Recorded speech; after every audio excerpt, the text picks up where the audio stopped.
Who wants to be next? One of my elders. Come on with it. Queen Joanne Watson. Okay. I want to say, first of all, thank you, Judge Mathis. Thank you. I support the option of an executive order that being put to Biden. And I don't say wait until after the election, get it to him now before the Democratic convention. Of course, we keep pushing for HR 40. We want HR, it's on the path to success. We're going to have to ramp our people up to demand passage of S-1083.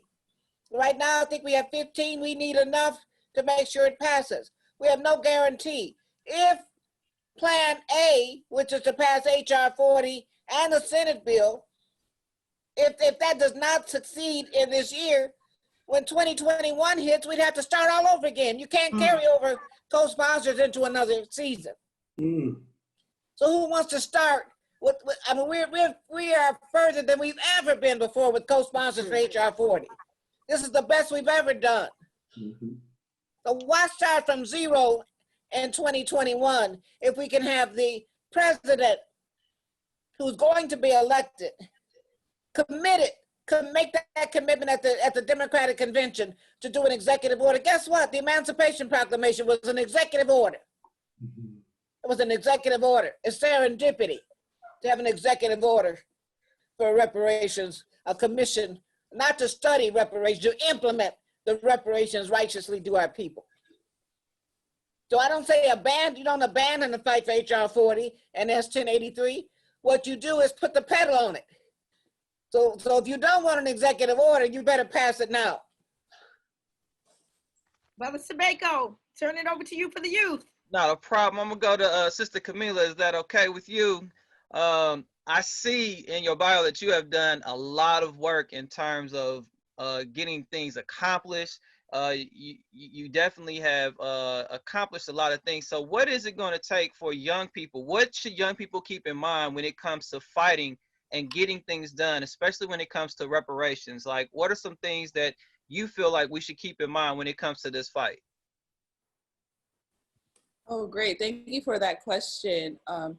I think the major thing that young people should keep in mind, and just organizers for reparations should keep in mind, is the importance of political education. I think before we can organize anyone around any particular issue, a prerequisite for any action is political education, making sure everyone knows what reparations means, what reparatory justice is, how it could be implemented on a local, state, national, and even international level. I think filling in the information gaps is crucial and it's very important. And you know, millennials and Generation Z, we are very technologically savvy, and a lot of us do our organizing online. We do digital strategy and digital organizing. And so, of course, I'm a scholar activist, so I understand the importance of studying, but I also understand the importance of taking out to the streets and mobilizing people, but also understanding the century that we're in, the 21st century. I understand that not only do we have to go out on the streets to politically educate people, but we also have to use digital strategies to do the same work. One of the comments said that social media is the streets. And that's something that I definitely understand, especially in this age of COVID where everybody's virtual at the moment. Information still has to get out. And so I think we have to remember that not only do we make sure that the streets are being paved, but we understand what the new streets are, which is digital. All right, let's keep it moving. Let's keep it moving. All right, so Brother Sabeko, Mama Nkechi. Jay Wanza, National Female Co-Chair of NCOBRA, Elder Extraordinaire. Talk to us. Oh, thank you, thank you. And Judge Mathis, thank you so much. I was sitting here on pins and needles wondering if you was going to mention the recommendation that we had talked about, and I'm so glad that you did.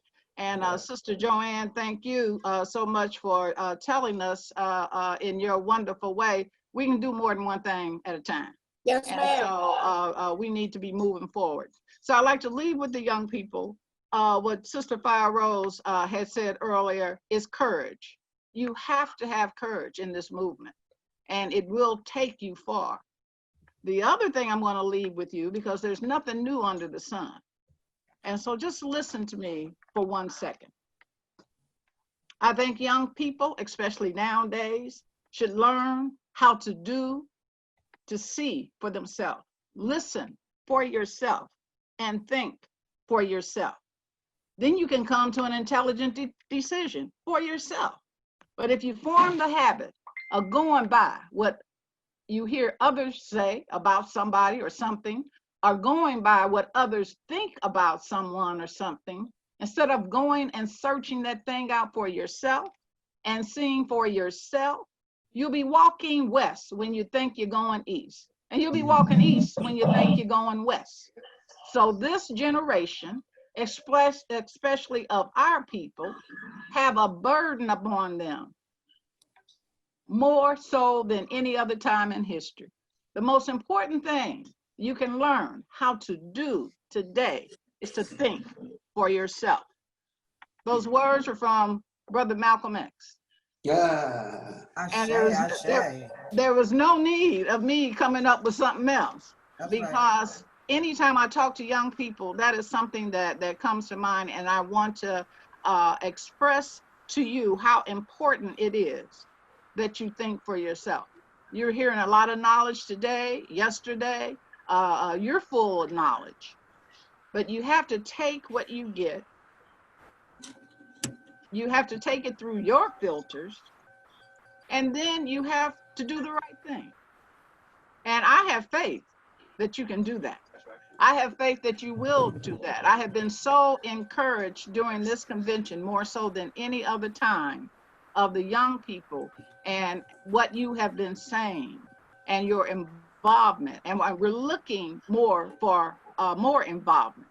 Sister Lily X, yes, she's the female co-chair of the Youth Commission. A commission is made up of more than 1 or 2 people. You all do understand that. And so I hope many of you will join her and join us in NCOBRA as we move forward for this fight for reparations. Reparations now. Reparations now. Sister Nkichi, I do want y'all to recognize that Brother Marcus Malik has joined us, as well as, who else did I see came in? Sister Azali. There was a question also in the chat room for Sister Azali being the youngest. They wanted to know what was her thoughts on reparations. So think about that. So after your elders speak, you may speak. All right. Brother Marcus, I appreciate you coming through. Sister Azali, I'm definitely going to get to you, but I definitely was wanting to hold on to the end to let you have some of the final words as the youth, to absorb everything that's going on and for you to give us that powerful ending right there. So that's what I was doing. Brother Marcus, appreciate you coming through.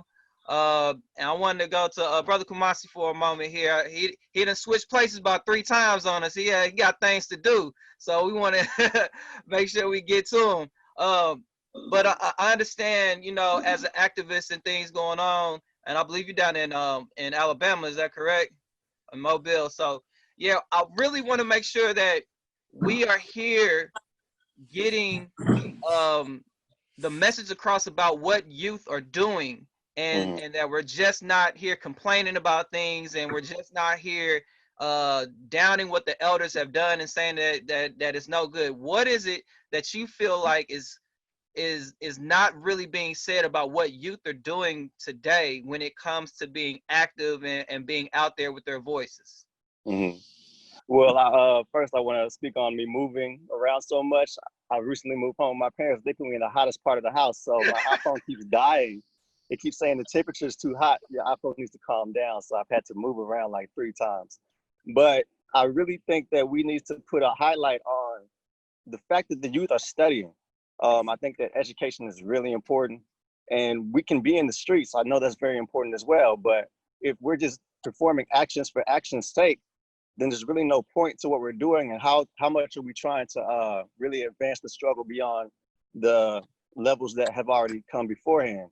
So I want to make it a point to say that the youth are studying every single day.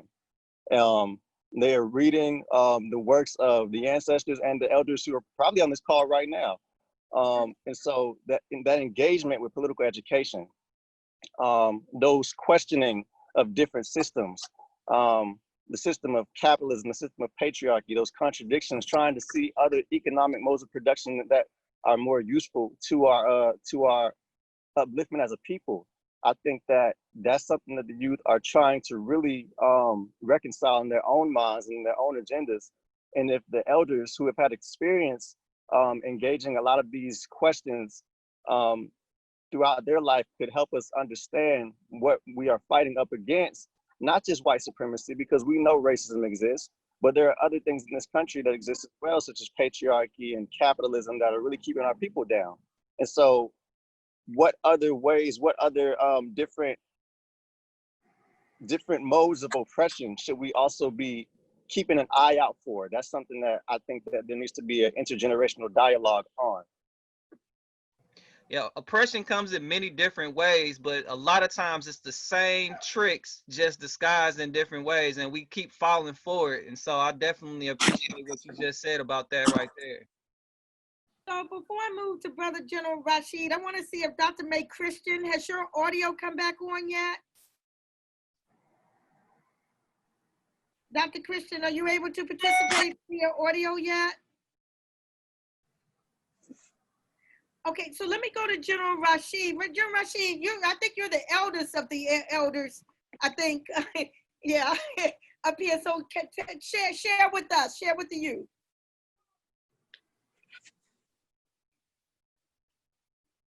Yep, unmute yourself. Okay, let's press that unmute button. Unmute yourself, General Rashid.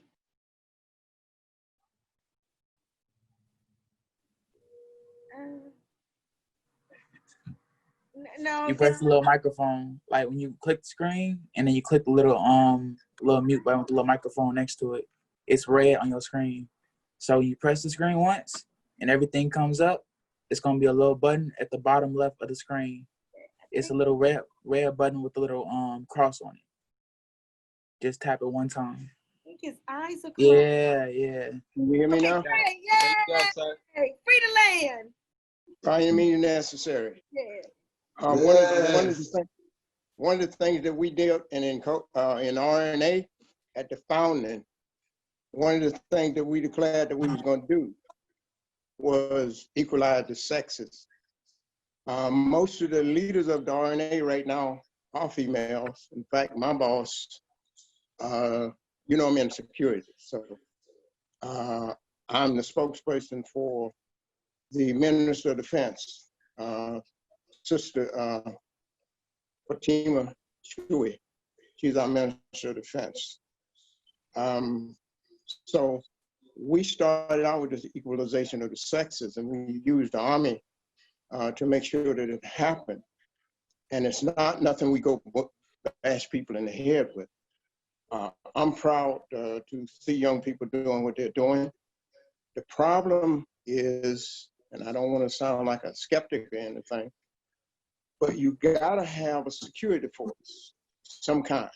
You can call it anything you want to, and you definitely can't let other people head that security force. We in the RNA don't allow anybody to deal with the security except those of African people and those who, have Spanish background, those kind of folks. Because we don't believe that because people get motivated and see something wrong that they're gonna give up what they have. One thing about it, there's two things that make people move. That's a direct threat and self-interest. And the security don't have to be anything but visible, watching everything while the leaders are carrying a parade or what it is together. The reason that NCOBRA has been successful and the reason that Martin Luther King was successful, that wasn't no such thing as there was no violence. It was that the security was trained to take that group of people totally out of the march. And so King could boast that there was no violence going on. But you need a militia or a security force or deacons or something where people can recognize counter force. The reason that the Ku Klux Klan and the skinheads, the same people that we knew, is the same people that's dealing with you guys, coming behind and making the movement look bad. And there's nobody to counter that. You have to have somebody in some kind of intelligence forces to deal with that. But other than that, I am pretty old, and I was kind of giving up there for a while. And then the young people, I have some young people, kind of street, kind of mixture of that. They're going to run for office this year. I'm the only one that's old that's going to be running for office. So it's happening, but you have to take some precautions that goes all the way back to Sun Tzu and Hannibal. You have to have some kind of security council, or some people who are conscious of the security. You know, we farm the RNA on the basis of that. And also we farm it.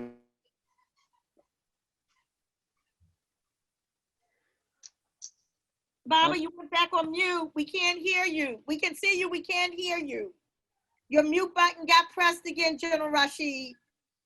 But you talked about the importance of security, and I know that that has been very important to the Republic of New Africa. That is a case study that young people should learn about. So keep that in mind. General Rashid, we're going to come back to you. I'm going to turn it back over to Sabeko. All right. Again, Sister Azila, I am going to get to you, but Brother Marcus, if you don't mind introducing yourself, tell us who you are, and I want you to kind of give us a glimpse of what you feel like is missing right now from the momentum of reparations. Like, why do you feel like reparations is not gaining the momentum, or if it is, why do you feel like it is gaining momentum? Okay, so to introduce myself, my name is Marcus Malik, last name O'Connor Howard, and I have a very big belief that reparations and the way it's being done, it is moving, but in my opinion, it's not something that in my lifetime will be complete in the way people see it as. So, like, I also want to say, I'm very appreciative for Judge Mathis joining us. A few months ago, I had the chance to meet him. I believe it was at the meeting for the Honorable Louis Farrakhan, and talking to him, it really showed me where my belief is of how I as an individual can change things. So I've always had a belief of education is king. Like, I played sports my entire life. I've always been into every aspect of helping the community, but I felt like the one thing that had the least amount of barriers for, achieving success was education. And so that's what I really put my last bit of time into, going to the next level of, I'm 18, so I'm going to college now. And the one thing that showed me, as I educated myself more, is that the amount of Black people brainwashed by the education that was never made for us. And I'm going to get back to the question, but this all leads into it, which is because reparations for people my age, we don't necessarily believe it, but we don't see how it can help us right now. And what I do feel like we've done better than the older generation is that we know how to play the game. I feel like we have so many Black leaders before us that showed us that we can't fight against them on a equal basis because we were never equal to begin with. We use all the issues, we use all of the power in our community to build up a defense against them. And while at different points and intervals, such as the Black Panthers or as the Nation of Islam, there were different points that had a strong barrier against it. It was never truly enough until these last few recent years to be a real defense against them. But it did show us that the educated members of our groups were able to not only infiltrate, America at its source, but it was also gave us a stance to show and educate and communicate to the masses that weren't given the same intellect and weren't given the same chances, that this dream of being something bigger than yourselves on an economic level or a societal level is bigger than just a pipe dream. So I feel like our generation is better at playing the game and educating ourselves to the point where we, on an individual level, can help more of our masses who are maybe less financially, stable or don't have the education or background to really get to the next level. Going to school really shows me that these people that are at this level, whether they're Black or white, aren't always the smartest in the room. It just shows that they played the game well enough that they were able to be looked at or perceived to be as the smartest in the room. And what that means, where I'm going at, is that reparations to me is a game where the people in power who want to feel as if they're the smartest in the room are judging the pros and cons of giving us as Black men and women the opportunity and tools to be back at a financial stability level, to be back at an equal power level in the country. They're looking at it in a way as, what can we do that will still give us the upper level or upper echelon over these people if we were to give or equal the footing anymore in the country. So when you ask, where do I feel reparations is going? in the old, generations way of reparations, meaning we want our funds that will help our community. I don't think it's going to happen by these governments because they don't care about us. Every government, in my opinion, in the world, even black governments in certain areas, view black people and darker complexion black people as lower than them or less power. They view in a lot of areas women as less than them, specifically black women as less than them. So I feel like talking to these people in power is only going to be frustrating as it's been for the last 50, 70, 80 years. They took away our right to own land. They denied many people the right to own housing for the last 50 to 70 years. Before this point, barely anyone could even get loans in the country who are black. So it's like playing the game at that level isn't going to work for us. All we can do is educate ourselves and help our community any way we can. And, I'm not saying that on an individual basis, that there are not people that are not black that may feel for the struggle or may want to help us. But on a societal level, it is clear that they see us as less than themselves.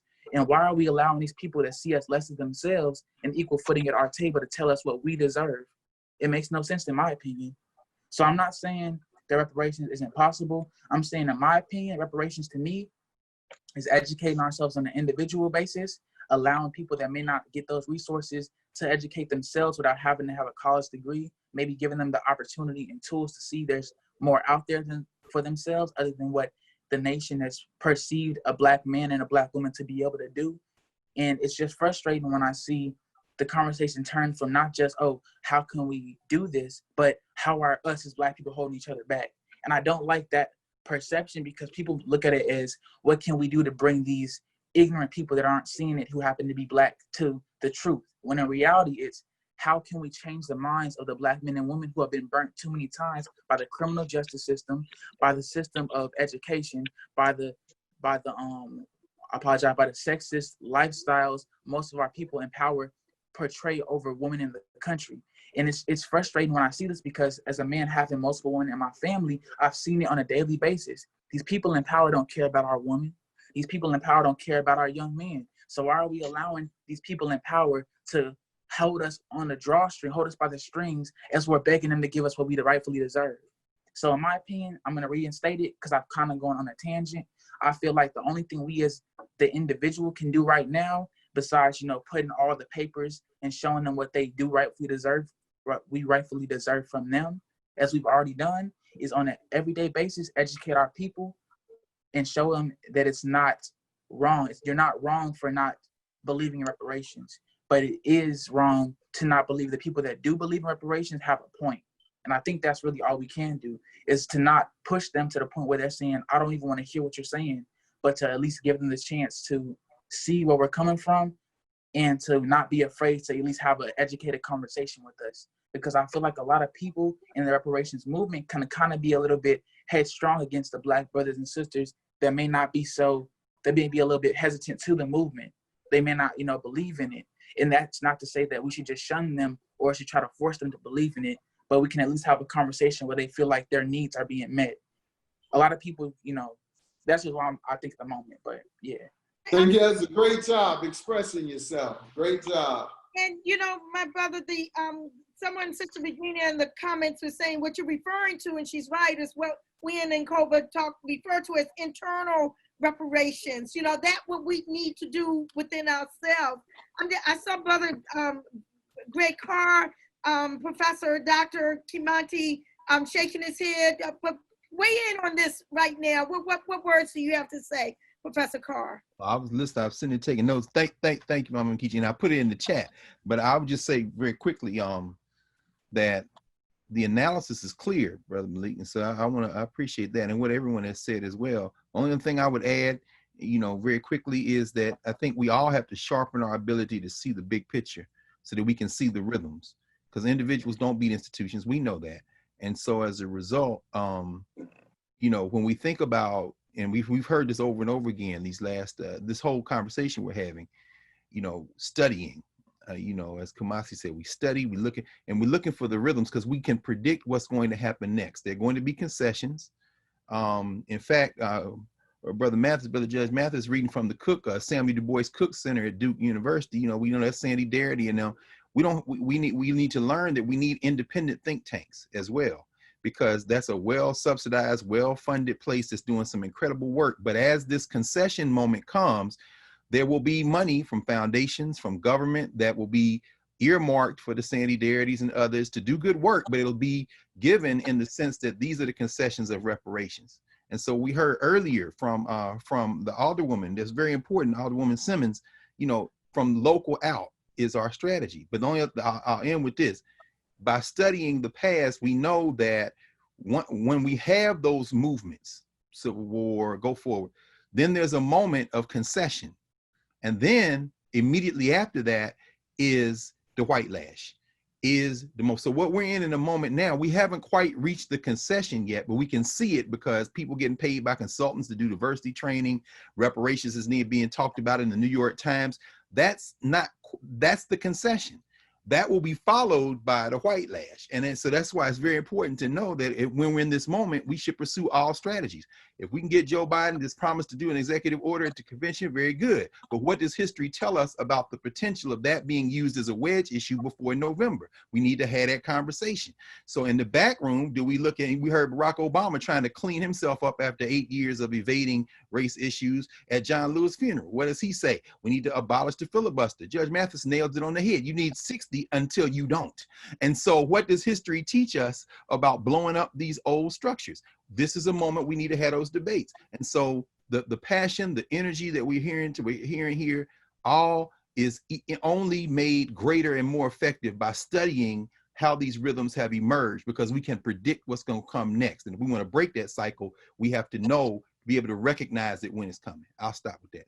And Dr. Carr, I think that you hit it right on the head what that young man was saying. You really reinforced, because he could be the next Dr. Carr were he to elevate his education to your level. And on that note, young man, there is a education reparation for philosophy that's floating around. I'm one of the ones who have floated it and discussed it. And that is that, among other things, we should get access to free, not only college education, but the best, highest quality of K through 12. Should we find schools in K through 12 that might cost for us to pay for to get the best or highest preparation of education? And so that is another alternative. Reparations education, where they might set up an authority that we send, that the schools send the bill right to the authority. All we have to do is sign up and go. And that helps prepare us too for the cash reparation, because certainly we want to be good stewards of any cash reparations we receive, meaning we want to be able to use those cash reparations to rebuild our community. But we can't rebuild anything without knowledge and power of thought. Appreciate those words. I will also include with that education reparations when it comes to the trade. So when we build in our communities, we want it built by us as well, and making sure that our young people have the knowledge to be able to build our infrastructure also. We want all that, you know. Yeah.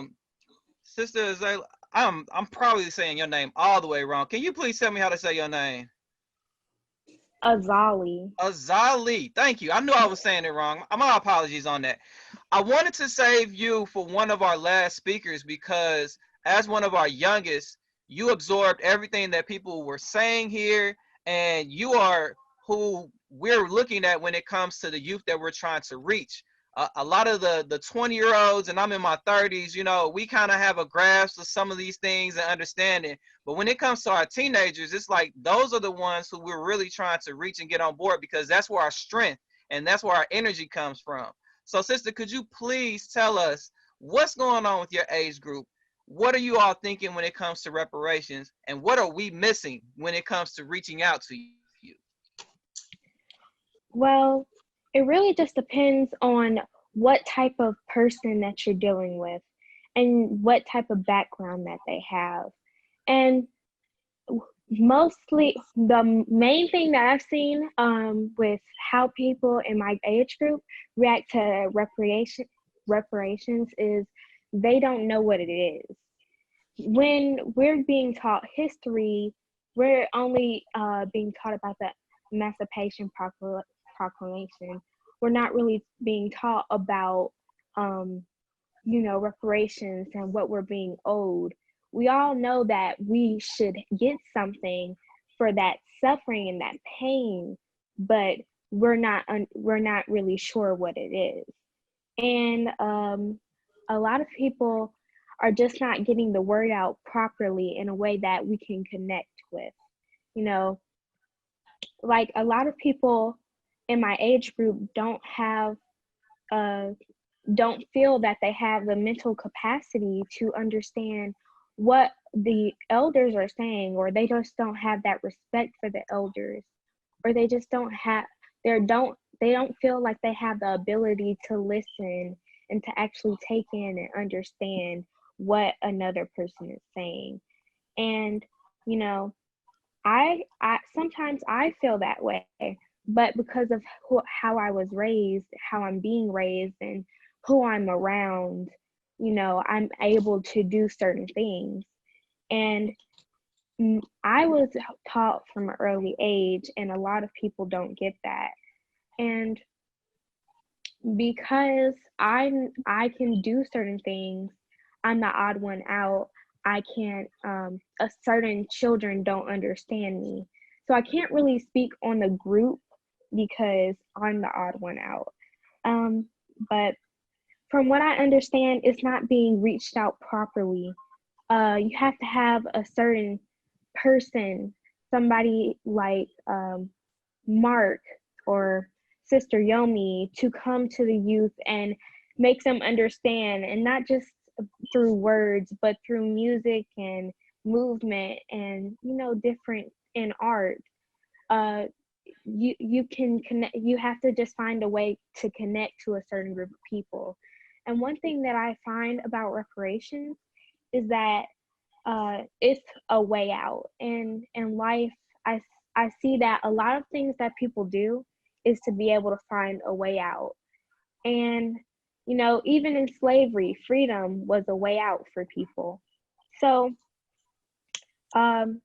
it's just a way out. It's just an opportunity and a gateway to success, or whatever that person feels they need. And one thing that I really feel that you should stress when trying to connect to the youth is that reparations is a way out. It's a way for us to open a gateway to so many opportunities, for us to uplift each other, and for us to be able to have a better life, not only as individuals, but as a people.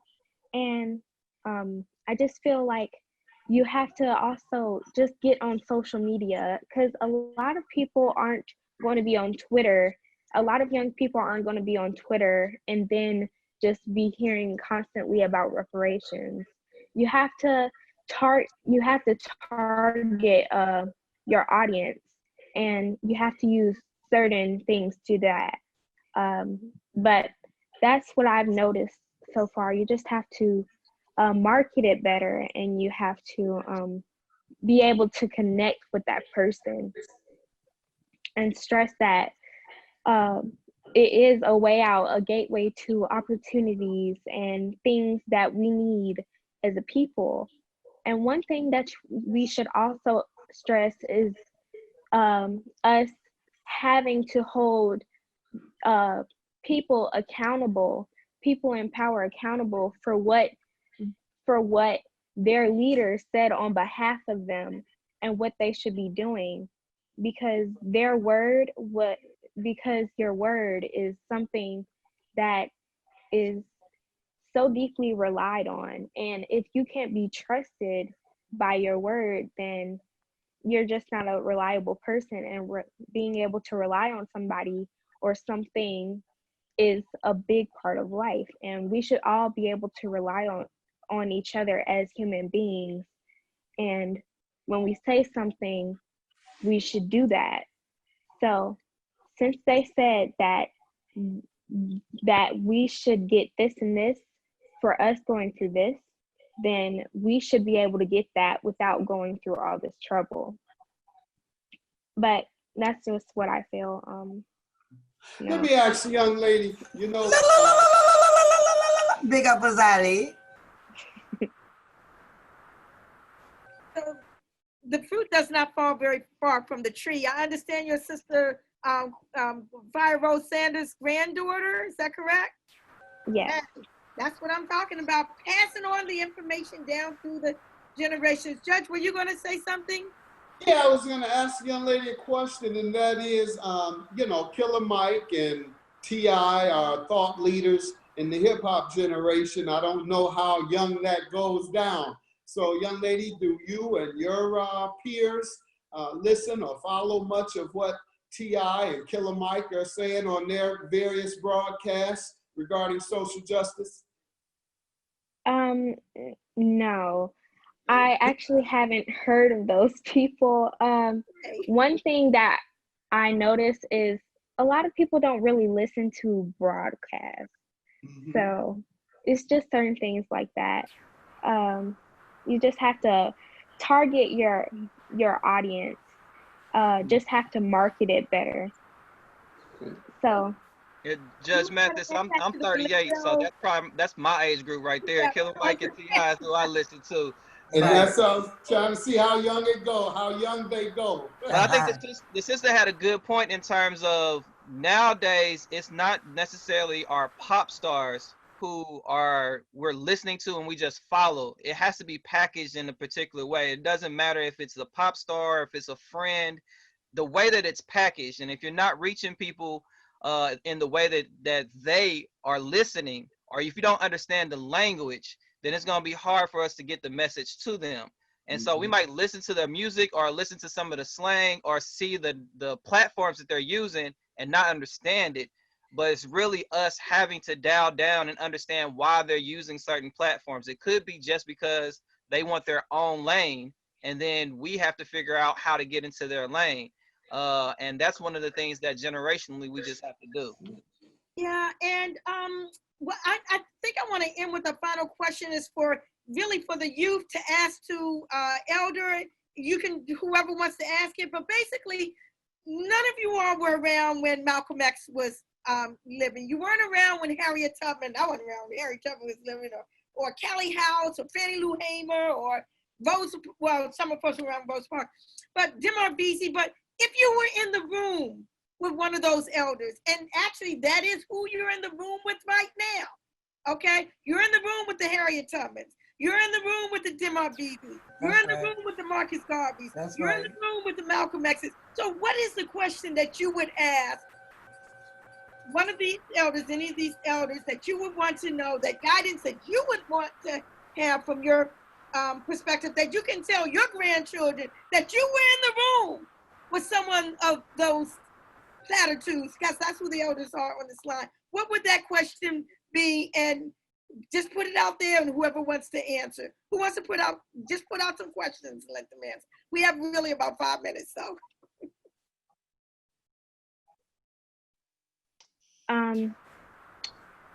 Okay, as Malcolm X, when you said by all means necessary, what are those means for reparations, and what do you feel is necessary? Harold, you better come with it. Did I tell you her mother was a state senator? Elders? Let me say this right quick, sis, because your grandmother way they made me think about it. I think one of the things Malcolm meant was you don't take any strategy off the table. Now you down there, and sister, and you could talk about this, Fire Rose, when the whole notion of renaming the Evan Pettis Bridge for John Lewis, and people in Selma like, hold on, Malcolm came down there. John Lewis met Malcolm in Africa. You don't take the vote off the table. You don't take direct action off the table. To understand John Lewis, what Malcolm would probably say is, you got to understand that I recruited everybody in that fight. When those SNCC young people talked to me in Africa, next thing you know, I was in Brown Chapel AME Church. No strategy should be taken off the table. I say, Baba. Another elder want to answer that? Is another question from a youth? That was absolutely excellent. General Rashid, you ought to answer that. General Rashid, take yourself off of mute. You were off of mute for a second, and then you put yourself back on mute. Put your finger back on that button again. Take yourself off of mute. Come on, brother. We can't hear you. You got to get off of mute. Me? You got a young person in that house somewhere? Take your finger off of the mute so that we can hear you. We want to hear that wisdom. Or you just press He the might- space bar. That'll take you Yeah, off. he Press might. the space bar, brother. The Let says, will it? Is there a space bar? He's frozen now. Yeah, he might have some connection issues going on. Yeah. Yeah, he has some connection. He's frozen. That's Yeah. I wanna kind of because I know we only have a few moments left. Yeah. But one thing that we have to understand is when we're talking about reparations, we are here in America, and there's nothing free in America. So when we're asking for reparations, what do we have to think about when we're actually asking for reparations? Like, what are we actually asking for? Like, what's going to happen? I know if there's money, it's getting taxed. If it's land, something's happening. You know what I mean? So what is it that we need to be thinking about when we're doing these asks? And I would love for an elder as well as a young person to answer this question to kind of get us to our closing. Well, I'll Right. go back to what the young man emphasized. One of the things should be education reparation, because indeed it was over 100 years illegal to give us an education.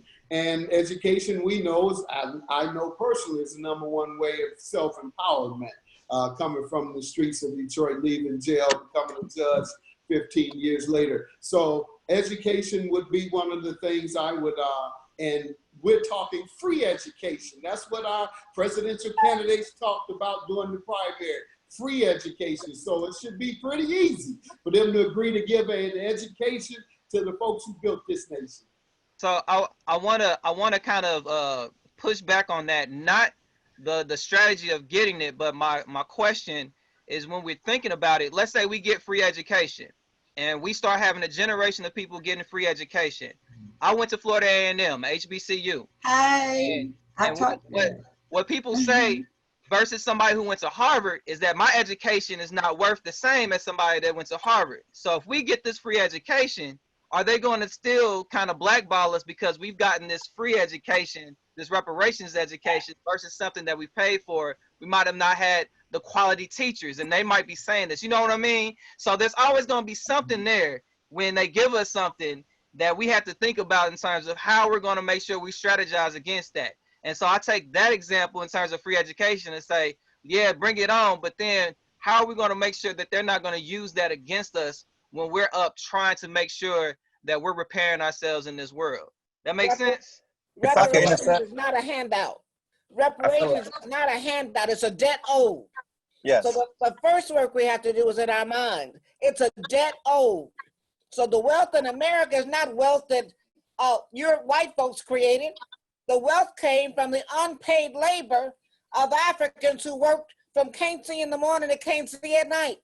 It came from Wall Street. It came from Aetna Insurance that put a price on our ancestors. It came from the Louisiana Purchase that was paid for by profits from the slave trade. That doubled the size of the United States, so doubled the size of this country came as a direct result of unpaid labor by our ancestors. And we need to know that the people who lost the Civil War, they got reparations. The Confederates got reparations, they got free land and money. Our people got nothing but the Ku Klux Klan and lynching. They owe. It's a debt owed. It's not a handout. Understood. I want to emphasize something. I hear what. Go ahead, Kamasi. I want to emphasize something that somebody in the comment chat named Ingrid was speaking about. I'm not sure if it's a man or a woman, but they've said that we need to really be discussing, in addition to reparations, the fundamental transformation of this society. And I think that one way that we need to think about reparations is the possibility of the United States of America not existing anymore as a form of reparations for people all over the African diaspora. So we have a society where even if we get reparations in terms of education, it's not going to be based on whether or not you went to a certain school or whether or not you went to school at all, what your worth is, what your value is. We need to fundamentally either transform this society or separate and form a new one, a united socialist Africa like Kwame Nkrumah like to talk about, where that value isn't placed on what you have attained, but the value is inherent by you being a human being, and we trying to basically advance upon that. So I just want to add that tidbit, because I don't think that we talk about enough the possibility of the USA's eventuality of destruction as a form of reparations. So General Rashid is off of mute. General Rashid, talk to us. We can hear you now if you talk. Thank you, my brother. Talk loud. God, he froze up again. He's off of mute, but he froze up. Reparation is what Renee is all about. I have something I want to say on that issue. All right, Brother Marcus. I do understand what Ms. Watson was saying as a response to what the brother was saying about how Mr. Sebeko was saying about how we'll be implementing this education. But no matter how we look at it, they would still have to in some way give us, though it is what we are owed, they will still have to on paper give us something back in return, even though that is way less than they would have to do, whether it be education vouchers for university or better schooling for people at the K to 12 level. I do understand. I still am a very believer. I'm very much with Judge Mathis on education. And I feel like a great answer to what Mrs. Sebeko was saying is for the schools that we would go to, it wouldn't just be mainly Black schools. It could be like how a raffle, so to speak, how they would go to any school in the nation, how they would be on the school side, besides maybe the higher ups, no one would be able to see in job history, oh, they were given a marker to go here for free. It would just be them educated and graduating with whatever they got from that school. In that way, people could graduate from these schools with education, but they wouldn't be looked at as if they graduated from, so to speak, someone who's a Harvard graduate versus a community college graduate. They're both doctors, but some may say, oh, his education isn't worth the same. Now, what Mr. Kumasi was saying about how we may have to deal with the eventual destruction of the United States and how its control over the last 200-300 years is slowly declining.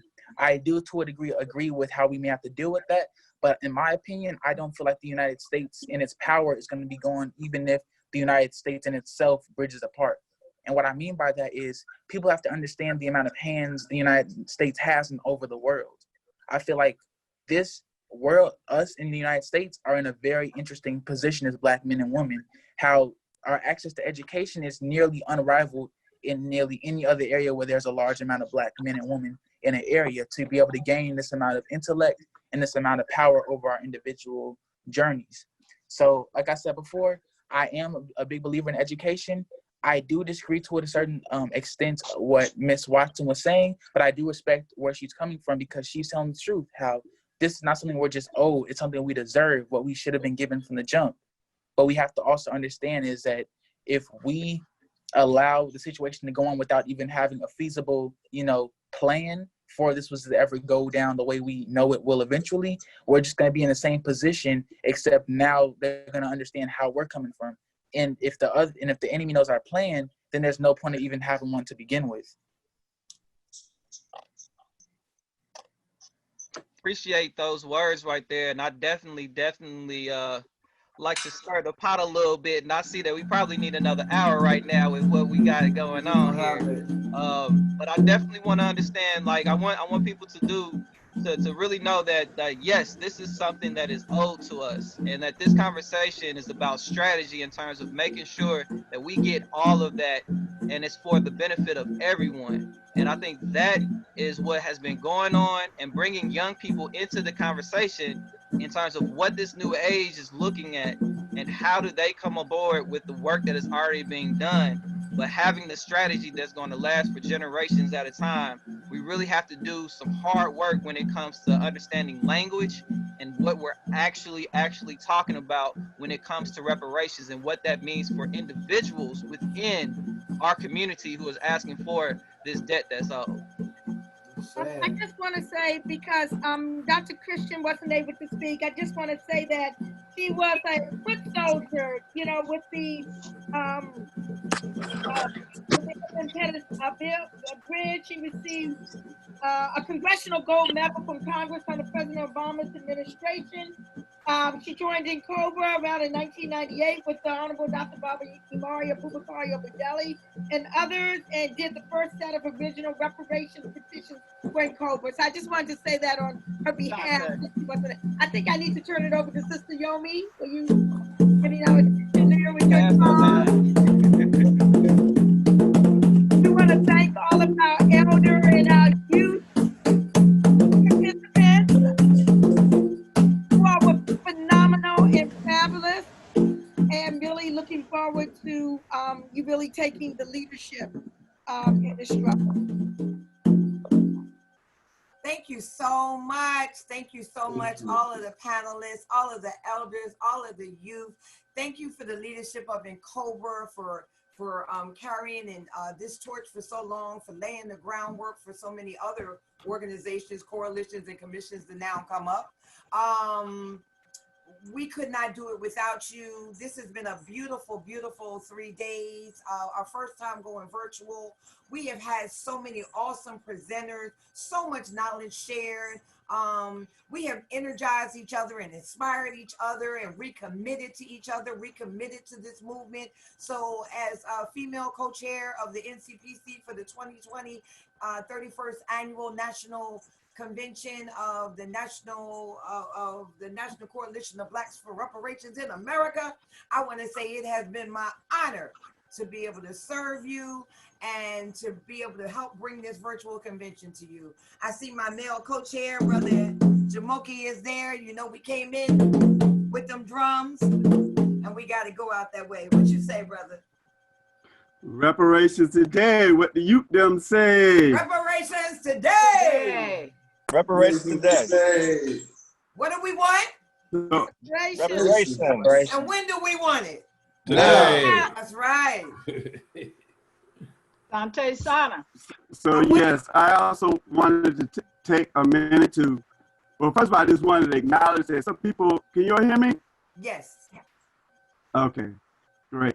Yeah, I just wanted to acknowledge in closing out that conversation in the chat room, there were people who were talking about that some of our ultimate goals is looking at sovereignty, nationhood, separation, repatriation.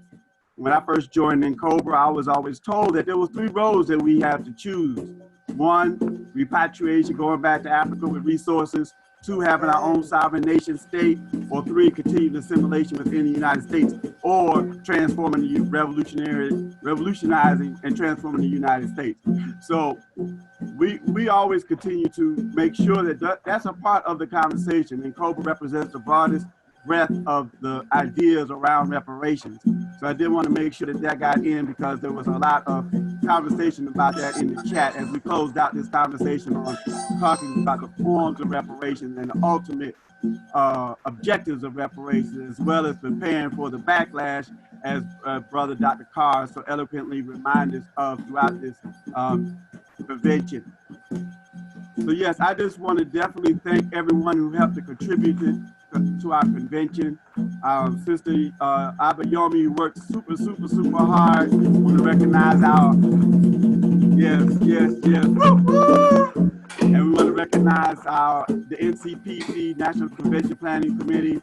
I'd like to thank them for their support and work in us planning this convention. A special thanks to our technical committee, Brother Shabaka, Brother Willard, who are working behind the scenes the whole time. We thank you for your undertaking and the work that you did in commitment to this, recognizing our national male and female co-chair, Cam Howard and Queen Mother Marsha Rigby. Recognize all of our presenters, recognize you that came and participated, and recognize those people who bought ads in our ad book. Unfortunately, we did not complete the ad book, the full souvenir program book, in time for this convention, but we will send you out a copy of the program ad book, which will have some articles about COVID-19 and reparations, challenge to the youth, a very strong article written by Greg Kamatikar, and other information about NCOBRA, along with ads from those people who have supported, financially supported NCOBRA, as well as information about the bios for those people who participated in this convention and how to get in touch with them. And all of that will be, you will get that if you register for our convention, you'll get that in the email. We also talked about it's very important to continue to stay involved with NCOBRA. You can reach out to us at ncobraonline.org. That's our website. And since we're also talking about reaching out to young people, and young people, this is a plea. We need some help in the social media department. We did just put up a national NCOBRA Instagram, national NCOBRA on Twitter, as well as national NCOBRA on Facebook. However, we need assistance in that. I want to thank Brother Kepra, who's just taking the front and center on Twitter. And other people, we invite you to do the same thing, as we get the word out through those social media platforms. I think I covered everything I wanted to cover. I want to thank the Creator and the ancestors and those who have sacrificed and gone before in the lineage of NCOBRA, and the lineage of reparations, and the lineage of Black power and self-determination. It's been a mighty undertaking. Again, we said that we weren't sure if we wanted to even have a convention this year because of COVID-19. And then I kind of made it, I said, I thought about our ancestors tracking through the swamps. Come on now. Hello? Being chased by alligators and dogs and snakes and mosquitoes. Never giving up, never giving up. Our brothers and sisters being shot at the house in Jackson, Mississippi, RNA-11, and others, brothers being shot at all throughout our movement and hung and killed and lynched and fighting back in every way that we fought back. I said, our ancestors have gone through much, much more turbulence than what we've gone through with this COVID-19. So we absolutely must have we have to keep pressing on. We made it happen. We are happy and proud of ourselves, and happy and proud that people supported it in the way that they have supported it. And NCOBRA continues to lead this reparations movement in terms of our vision, in terms of our leadership, in terms of our integrity. And we invite you to become a part of it and continue to be a part of it if you're already a part of it, and become a stronger part of it. So yeah, I think I've covered everything. Now we're going to close out in a tradition that was introduced to us by Sister Jerry Algani, who's a female co-chair with me in Atlanta for many, many years, and as well as the national female. Actually, she held many positions in the NCOBRA. That'll take another 5 minutes. But we want everybody to repeat after me, wherever you are in your space, and we want to repeat, I am a link in the chain. I am a link in the chain. And it won't break here. And it won't break here. And we're going to do it, and we're going to elevate this 2 more times. I am a link in the chain. I am a link in the chain. And it gets stronger here. And it gets stronger here. And for my brother Jahahara, who said he went to Brazil and shared that with them, and they said, we're going to get rid of the chains. Okay. We're going to elevate it one more time. Say, I am a light in this universe. I am a light in this universe. And it gets brighter here. And it gets brighter here. All right. Reparations now. Reparations now. Reparations now. Everybody say red, black, and green. Reparations today. And a salute to our flag. We can't wait. We won't wait. That's right. The time is now. Ashe, ashe, ashe, ashe. Red, black, and green. Oh, I ain't hear y'all. Let me start that again.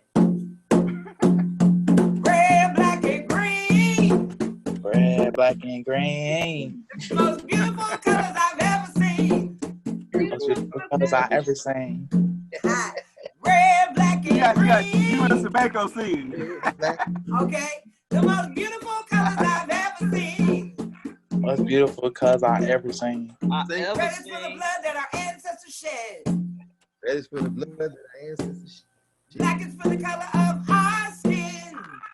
Black is for the color of our skin. Green is for the motherland, Africa.